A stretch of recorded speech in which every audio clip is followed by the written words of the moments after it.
In this video, I'll show you how to see unapproved posts in a Facebook group so you can review and manage them easily.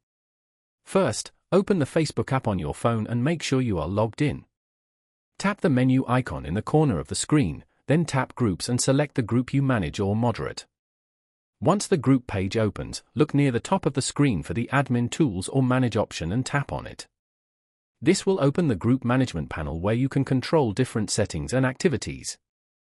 Now scroll through the options until you find Pending Posts or Post Approval and tap on it.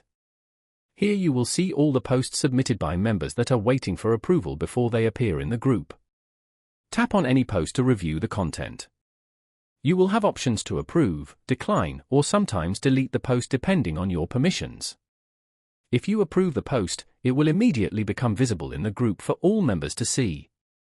You can repeat the same steps to review other pending posts in the list. This makes it easy to manage content and keep your group organized.